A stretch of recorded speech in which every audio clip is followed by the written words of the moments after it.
Shalom. I'm driving, so bear with me. I'm out running around a little bit. And I know I haven't been on in a while, preparing for Shabbat and another function I've um, agreed to do. Shalom, shalom. Today my lesson is just something that's been on my heart, and y'all gave it to me really clear this morning, and I was reading something as I was trying to encourage someone, and it is, give not what is holy unto the dogs. Matthew 7:6. Matthew 7:6 says, give not what is holy to dogs. And in Hebrew, the word dog is kelev. It says, neither cast ye your pearls before swine, lest they trample them under their feet and turn again and rend you.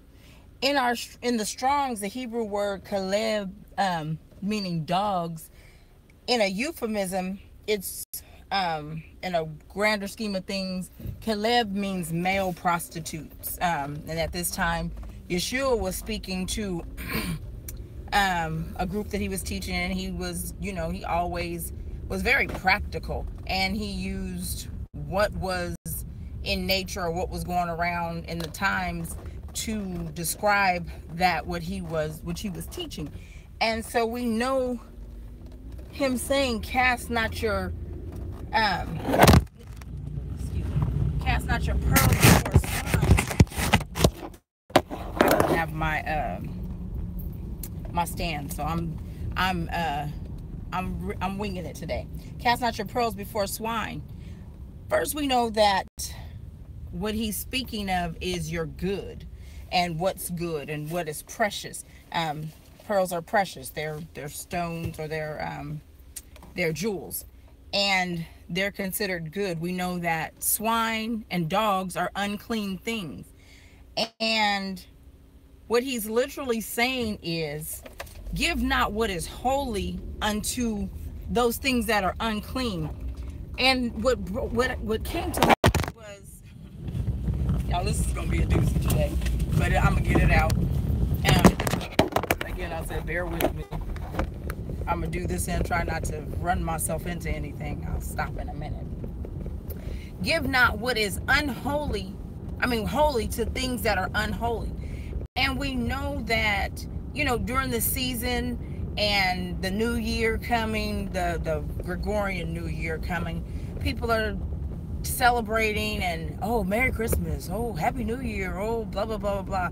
And we spend too much of our time trying to combat these things and convey these things to people who are not clean. And when I say not clean, not in a literal sense, we all are created by the same creator. We don't all follow him. Some of them and some people follow their master, which is Hasatan. And you cannot argue with somebody whose mind is not clear or clean. That's the same thing, with our dietary laws, trying to speak to people over this season. I've had conversations with people only when, here it is, prompted, when they've asked me why I don't do certain things. I don't stay away from my family. I'm very family oriented, and I'm very connected to family, and I believe that family, your unit is, and understanding where you come from is really essential a lot of times for existence, unless it's toxic. But when you can come together and respect one another's point of views, and there's still love, then love, and I've always said this, with loving kindness I have drawn thee unto myself. I don't have to be harsh. I don't have to tell you anything. I can show you better than I can tell you.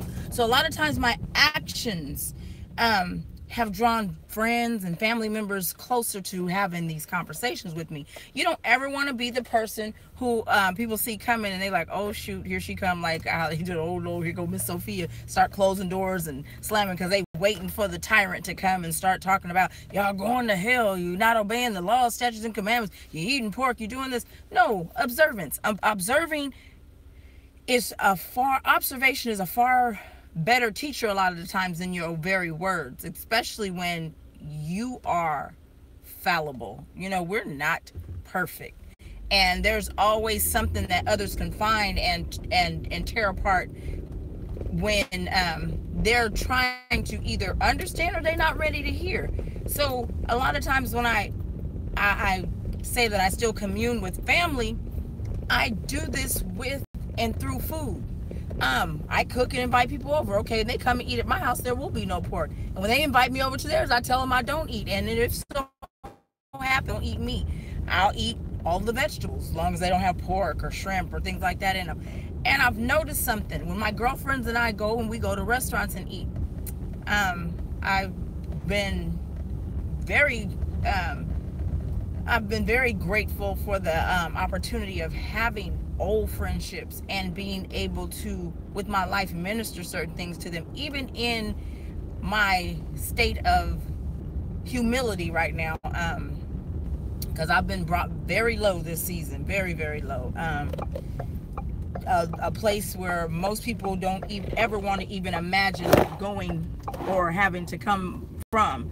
And I was sitting and I was eating with some girlfriends, and just something just as simple as I don't eat meat, so we all ordered omelets. Nobody had meat in their omelets.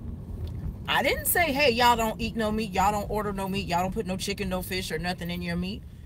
Just the simple fact that this is something that I've adopted and we're relational and we're in relationship. They have pushed it away, and they didn't I know the word I'm trying to say, I just couldn't even, they abstained from it just by observation. Nothing I've been saying, just watching what I do. And so we see this where Yeshua is saying, cast not your pearls before swine, or people who aren't ready to receive certain things. And a lot of times when people's mind hasn't been changed or isn't ready to change, your words, or as I'm going to talk about in my first point, your seed or the word, because when you're speaking to people, and especially when you're speaking to them about kingdom things, you shouldn't be talking from outside of the word of Yah. So we know that in this instance, the dabar or word is the seed or the word of Yah. And you're trying to convey heavenly things to people who aren't ready to receive them, because the ground is not fallow. The ground has not been softened or tilled right. And a lot of times when we try to talk to people in our own perspective or from our own point of view and not using love or the word of Yah, we cause the ground to harden, and it won't receive even the water, so that it can be soft to the seed to even fall on the ground. So Luke 8:11 talks about the seed, and it talks about, there was a certain sower, and the sowing of the seed, and where the seed fell. And sometimes the seed fell on good ground, it fell on hollow ground, it fell and it was trampled or eaten by the birds. And our only task here on earth is to do what we saw Yeshua do. Only time Yeshua rejected or dusted his feet off of people was when they challenged the word, and he knew the hearts of the men when they were even coming, when they were trying to come and question him or to make him look bad. And a lot of times we make ourselves look bad, because when we come to family whose heart isn't ready to receive the word or what it is we're doing or how we're carrying ourselves, how we've decided to follow the law, statutes, and commandments, when their hearts aren't ready and we're trying to force something on them, we cause their heart to be hard, and then we cause them to go even further. They go and start looking in the garbage can. They start looking for your dirt. So you don't want to give them anything or any reason to bring ill report against what it is you're doing. Because a lot of times, again, when we start talking to people and we haven't prayed, or Yah hasn't put it on their heart or hasn't prepared their heart, because a lot of times when a person wants to know something, what do? They come to you. I am big on being solicited. I hate to be solicited. And I mean, when I say hate, I mean it. I hate it with a passion. I hate for someone to solicit me about something that I haven't asked or inquired for. Now, if I'm saying, hey, you know what? Been reading something. Why is it that you don't do yada, yada, yada? Just like with our zeets and our tassels, that gives us the opportunity to minister, right? And in ministry, that's what it is. It is ready to receive what I'm asking for, correct? So in asking that question, good grief. The message must go on. Okay, it's gonna happen. So anyway, the seed is the word of Yah. And you don't want the word trampled on or trampled underfoot because you've got in your own zeal or in your own righteousness trying to force something on someone. And I'm all distracted now. Shalom. My daughter just called. She can't find her puppy. She opened the door to do something and the dog is running up the street and I'm not home yet. So we're going to pray about that, Lord. The next point I want to convey is Romans 14:16 is not having your good evil spoken of. Because again, when we're talking about the word and casting your pearls, which are precious jewels, the word of Yah is precious and it is alive and it quickens and it brings life. And to bring life to a dead situation, there has to be love involved. And so you don't want your good evil spoken of, because a lot of us come from a pure place when we are talking about the word and when we're conveying the law, statutes, and commandments.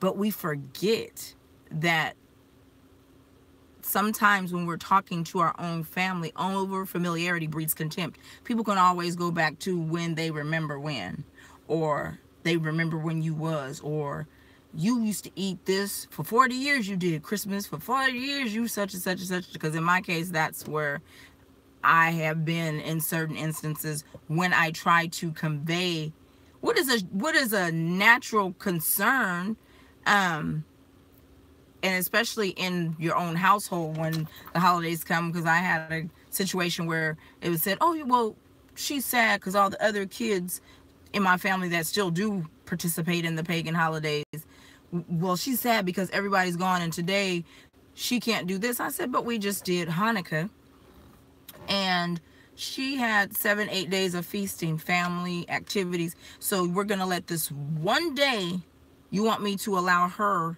to disobey what it is I am circumspect on walking in truth about.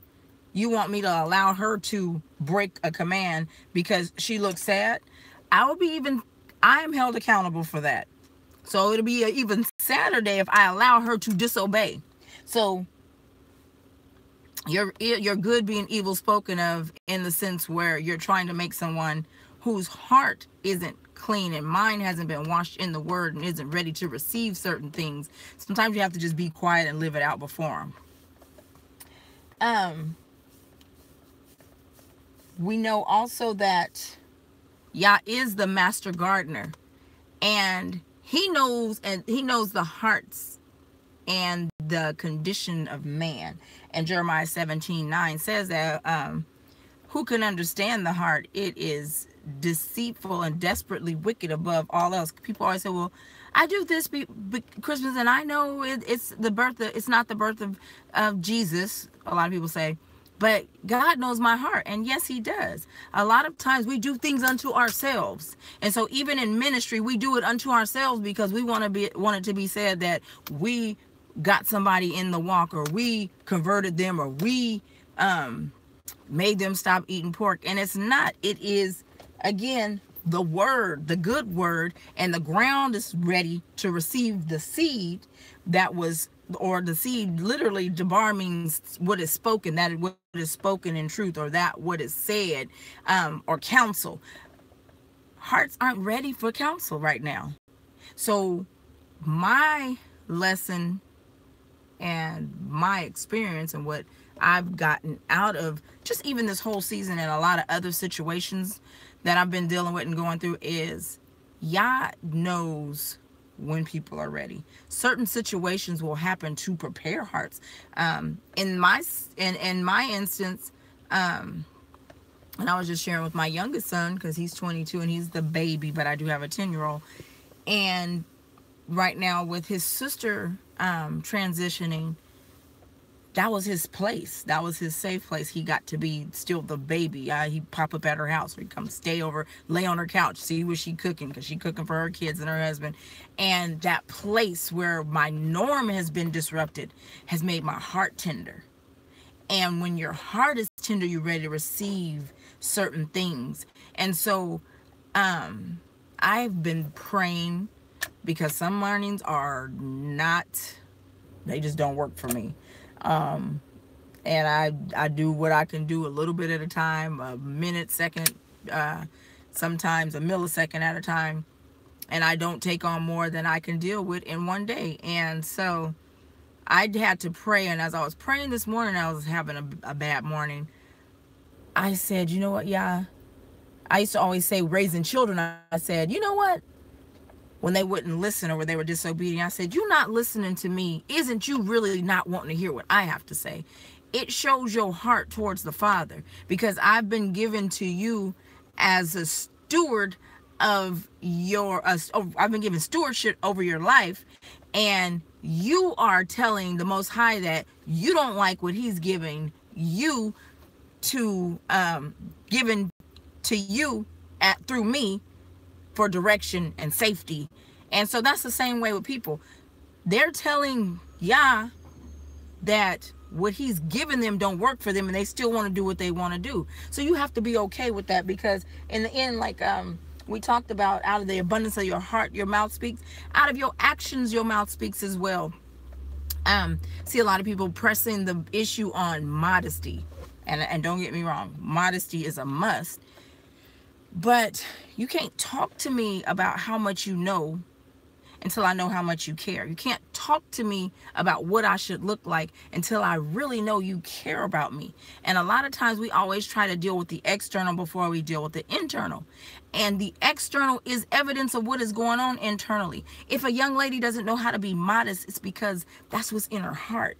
She hasn't been taught that. So her outward appearance is a reflection of what's going on in her heart. If I walk around my butt hanging out, it's a reflection of my heart.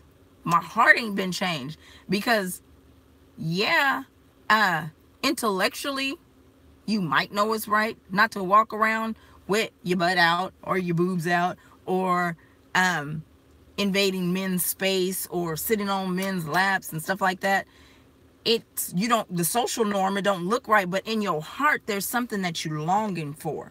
So we have to deal with the issue at hand. When you know, and a lot of us fail to, again, we have head knowledge, but our hearts don't line up with the head.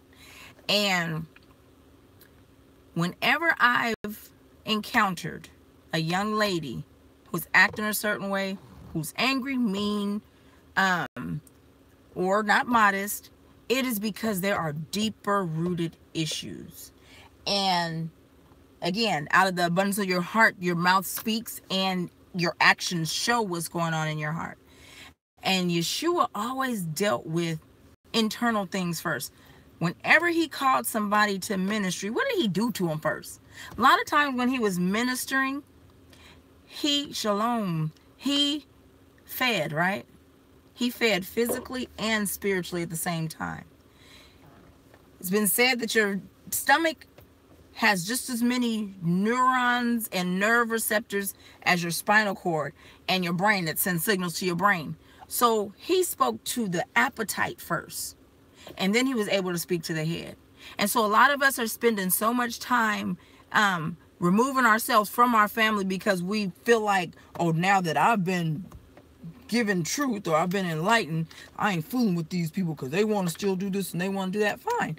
I even go so far as when I have a girlfriend, she was eating one day and she ate some shrimp or something. She's like, oh, let me taste. I said, don't put your fork in my plate. And she laughed about it, but I was like, no, I'm serious. Here, I'll scrape it in your plate. I don't eat it. I don't want it in my plate. I don't want you with your utensil touching my food. Um, you deal with each other intellectually, horizontally. Yeah, the horizontally and then vertically. As Yah deals with you vertically, horizontally, we're supposed to deal with one another. And when your heart has been changed, or when your appetite is changed, then your head can change. The knowledge in your head can change. And so a lot of times, again, we see people and we want to deal with the exterior before we deal with the interior. You can't. Relationships are relational. I can't talk to you about even heavenly things, or even things that I think you might relate to me on, if I'm not transparent, or if I'm not willing to come down to your level and sit and talk. Because they talked about Yeshua. Who is this man of Nazarene who eats with the prostitutes and the common folk and blah blah blah blah blah? When all actuality, like he called them dogs, they were the Caleb. They are the male prostitutes. They go from place to place to place, polluting the minds, and before they dealt with people relationally and emotionally. So we have to remember that when we're talking about and dealing with holy things. Sometimes we have to come to people where they are, on their level. They might not be, their minds isn't on heavenly things, so you have to make it plain where they are right then and there. You know what I mean? I know you probably saw Holders where she was talking about how she can relate to certain things and certain deal with people on all levels. And it is so true, because we weren't born with silver spoons in our mouth. We cut from a different cloth. But I took my own route because of the sheer curiosity kills cats, and because of the strong will that I have, there were certain things I did, and then there were certain things that weren't made transparent to me. And a lot of times when you don't share where you've been, you are bound to make those in your family or in your realm create the same mistakes that you've already come from. And so in my instance, being a teenage mom and having my first child when I was 15, and then my second at 18, by the time I was 22, I had 4 children. And in those instances along the way, I chose to be transparent, because I told them, look, just like I'm not Yeshua, far from him, but I did all the stupid stuff. So you guys can go ahead and walk on through, I thought, on a flowery bed of ease. But some of them chose their own way as well, because they thought that some of the things I did in life were very intriguing and exciting. A lot of times people aren't as, again, steadfast and don't have the tenacity to recover from their mistakes. And so that's why I shared a lot of time with my children, because I knew what they were capable of. Some of the things that I was able to recover from, they aren't, because first of all, they lazy. Second of all, they think they street smart, but they really goofy. And so I shared a lot with my children, and I've been given the opportunity and have had the pleasure of being in the presence of high-seated officials, and I still know how to come low and talk to the people where it was I've come from, and still have the same amount of respect, because I'm willing to be raw and transparent. Doesn't take anything away from me once the playing ground is level, because if we all would be truthful and level the playing ground, then we could all play, because it ain't no up here and down here. We've all done something. If we didn't physically or do it, we've spiritually done it. We've assassinated someone's character. So we've killed somebody with our mouths, our words. We have committed adultery, if not in the physical sexual instance, we've done it in thought, or in a text message, or in just watching certain things on television. If we've done things, we've grieved the Father in more ways than one. And again, if we're willing to admit it, and if we level the playing grounds, we can all play. Because this truth and what we've been given isn't, it isn't because we deserve it. It's because, first of all, truth is this. More truth is revealed to you as you obey. If you stay stuck on food, no, you're not going to understand the heavenly things. You're not going to understand the deeper things in the word, because you're still stuck on what you put in your mouth, your appetite. And so that's like a lot of things that happened in the wilderness. They were judged. Their appetites were judged.